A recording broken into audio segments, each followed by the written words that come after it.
when you live 28 or 30 years in Iran under Islamic Republic government, then the word censorship is completely has completely a different meaning. An American woman or an American man can describe or explain censorship in one sentence, but censorship for me cover all my life. Even when I want to wear a clothes, in front with a kind of censorship. Even when I want to eat, even when I want to see a movie, even when I want to go and walk on the street. No, it is not separate from our life. After 30 years, it has printed in our mind, in our thoughts, in our body. When you go to write then, when you're feeling censored, are there things that you either can't think or don't think automatically, they just don't even occur? Yes, self-censorship is very, very usual. After 13 years, nobody can release from this kind of imagination. You know, they are against dream and imagination. Then after 30 years, you can't say that I have my imagination or my dream. You know, I was an independent, I am an independent writer in my country, I was. But when I came here, I understood that they had printed some terrible things in my mind. I can't get rid of them. I can't. It is very difficult. I need time. It took a long time, step by step. I used to other situation, other culture. So you don't even know no, I don't know. You don't even yes, know it is in my side. It is not only about my clothes. It is not only about my head. It is far from this stuff. It has another and huge meaning. So for example, when I arrived here, and I saw that everybody protested against war, and they put some ticket on their bag, I really scared. And I thought that why nobody come and arrested them. Or when I saw that boys and girls hand in hand and kissing in the public,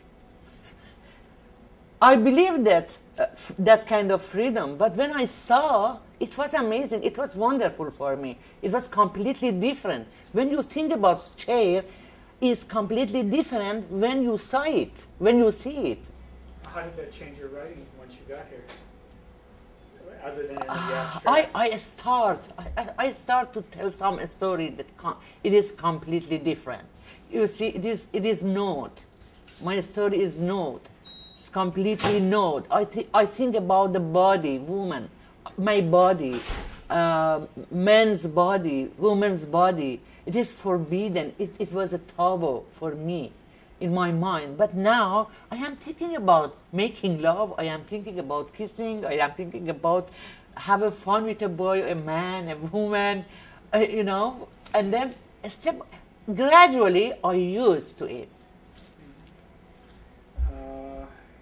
Let's see. Oh. I'm looking to see what other questions that the writer had there. She wants to know if you're specifically being affected by what's going on in Iran this summer in terms of your fiction. Not your writing in general, your blog or anything, but the fiction. Has it had any impact on what you're choosing, or is that just separate? Would you please explain it more? With all the elections and the things that are happening, has that found its way into your stories at all? Of course, you know, this is not new for me. 30 years ago, we had such a story on the street, and they arrested and killed many people. I wrote many stories about that situation that we say 60 decade, the first 10 years after revolution. And now they are starting another story, but the similar one, similar. You know, for example, when they killed my brother, I went to, we were looking for a part of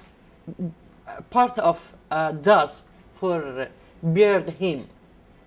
We were looking for a grave. They didn't give us a grave for my brother. So now there is a lot of people that they are looking for grave for put their children on it. You know, the story is repeat and repeat and repeat. Then this is not new. Well, let's talk about something new then. You've got a son here in the United States. I understand he's a good writer, and what do you expect for him? My son is 13 years, yes, and he's very smart. He's a straight A student, and he got a lot of reward from his high school, and he loves here, and of course he loves his country too.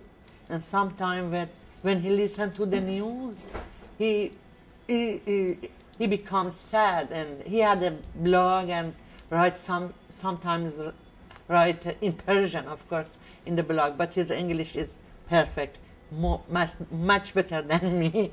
When during the first days when we came, he sit between me and his father, and when we saw the movie, he say what are saying, but now he sit between me and his father, and we ask him what are they saying. So something has changed. But do you think do you hope that he'll be able to go back eventually, or do you think that? After this green movement, I see the future much more clear than before. I'm sure that the government don't give up, but the green movement don't give up too. But we need your help, intellectual help. We need help from the world. I'm sure that the future will be clear and full of light, and finally we will come back home. Although I love this country too much. That's not a fair question, but yeah. I understand. Yeah. Have the people in Las Vegas been helpful? Yes, a lot. I mean, that was amazing. When I heard about Las Vegas, everybody say that there is a lot of gambling center in that city, and there is that city is a sin city. But actually, I didn't see the sin city. I am in university, and around me, there are a lot of intellectual people, especially Carol, who is she's very helpful. A lot of women, they are very helpful, and they try to build another picture, to show another picture of that city to the world, and the real picture. And I love them. I like all of them.